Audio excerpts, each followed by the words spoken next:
Good afternoon, চলে এসেছি আরও একটা নতুন ব্লগ নিয়ে। কেমন আছো সবাই? আশা করি তোমরা ভালো আছো। আমরাও কিন্তু খুব ভালো আছি। আজ হচ্ছে শিবরাত্রি, তো সকলকে জানাই শিবরাত্রির অনেক অনেক শুভেচ্ছা। তো দেখো দুপুরবেলায় এখন আমি আর মা বেরিয়ে পড়েছি। এখন যাব আমরা হচ্ছে পাতালেশ্বর মন্দির। আর জানো তো পাতালেশ্বরটাকে খুব সুন্দর করে এই শিবরাত্রিতে সাজানো হয়। এর সাথে গল্প করতে করতে দেখো এখন আমরা চলে এসেছি মন্দিরের সামনে। তো এখন লাইনে দাঁড়াবো। দূর থেকে দেখতে পাচ্ছি যে বেশ লাইন পড়ে গিয়েছে, তবে অন্যবারের থেকে কিন্তু এবারে লাইনটা একটুই ছোট ছিল, যেহেতু এখনো চতুর্দশী লেগেছিল না। তবে আমি প্রত্যেকবার চতুর্দশীর আগেই আসি, সেখান থেকে জল নিয়ে জল ঢেলে চলে যাই, যেহেতু রাত্রিবেলায় আমরা আবার পুজো করি। তো সেই কারণে চতুর্দশী লাগুক বা না লাগুক সেটা আর দেখি না, জলটা ঢেলে চলে যাই। এমনকি অনেকেই জলটা ঢালে চতুর্দশীর লাগার আগেই, কারণ প্রচণ্ড ভিড় হয়। চতুর্দশীর লাগার আগেই এত ভিড়, লাগার পর তো আরও বেশি ভিড় হয়। তো দেখো এখন আমরা লাইন আগাতে আগাতে ভেতরটাতে চলে এসেছি। আর দেখো কত সুন্দর করে সাজানো হয়েছে, হেবি সুন্দর লাগছে। রাতের বেলায় তো আরও সুন্দর লাগবে যখন লাইটগুলো জ্বলবে। আর মন্দিরটা ফুল দিয়ে সাজানোর সাথে সাথে লাইটিং দিয়েও বেশ সুন্দর করে সাজানো হয়। তো অনেকটা মন্দিরের কাছাকাছি চলে এসেছি, সেই কারণে মা এখন গিয়েছে কাটিগঙ্গা থেকে জল তুলতে, মানে মন্দিরের পেছনে যে গঙ্গাটা আছে সেই গঙ্গা থেকে জল তুলতে।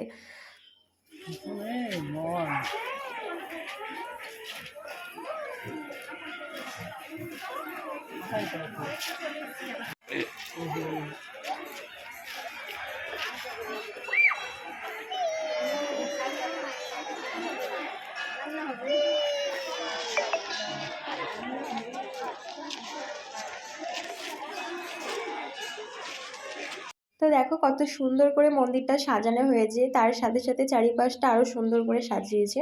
আর ছবি তোলার জন্য কিন্তু জায়গা জায়গা সেলফি স্টিক করা হয়েছে। আর সেলফি স্টিকের সামনে তো ভিড় কি! তো চলো এখন মন্দিরের ভেতরে যাওয়া যাক।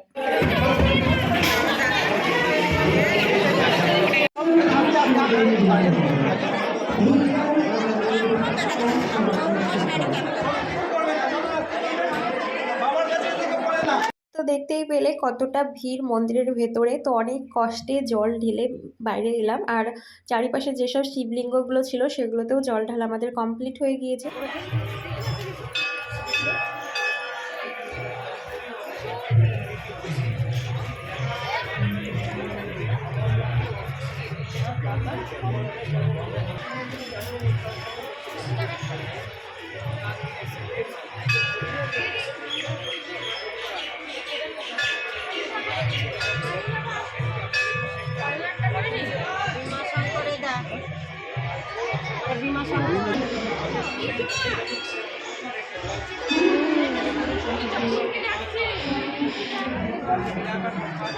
তো আমাদের জল ঢালা, ছবি তোলা, সাথে নানান জায়গার নানান শিব দেখা, মানে কেদারনাথ, নাগেশ্বর, তো সব দেখাই কমপ্লিট। আর এখন আমরা বেরিয়ে যাব। এখন বাজে ঘড়িতে ওই মোটামুটি 4:45 মতো। তো দেখো এখানে কিন্তু বাইরে যাওয়ার রাস্তাটা পুরো লাভ লাভ করেছে, তো বেশ ভালো লাগছিল। এই ডিজাইনটা আগের বছরও করেছিল। তো ভিড়ের চোটে সেভাবে তোমাদের সাথে মন্দিরের ভিডিও শেয়ার করতে পারিনি। তো তাও তোমাদের কেমন লাগলো অবশ্যই কিন্তু তোমরা কমেন্ট করে জানাবে। তো দেখো এখন আমরা বাইরে যাচ্ছি। তো এরপরে আমরা সোজা চলে যাব বাড়ি।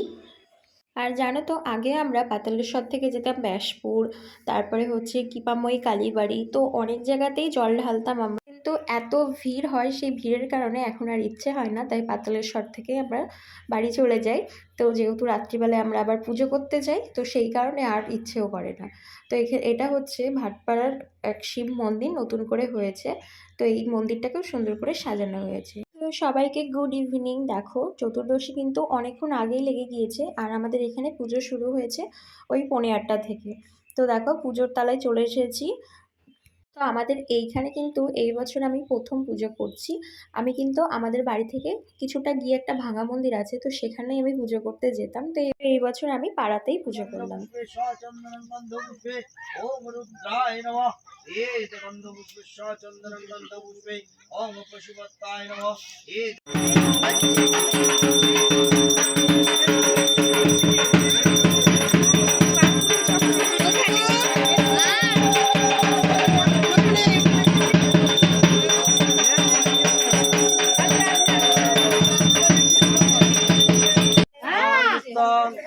মহেশ্বরম রজতগিরিনিভং চারুলিঙ্গম শতাংশং রত্ন কল্লাজ্জলাঙ্গম।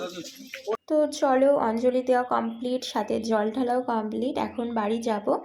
তো আর ভালো লাগছে না, সারাদিন উপোস করে এখন পুরো গলাটা শুকিয়ে যাচ্ছে জল খাওয়ার জন্য।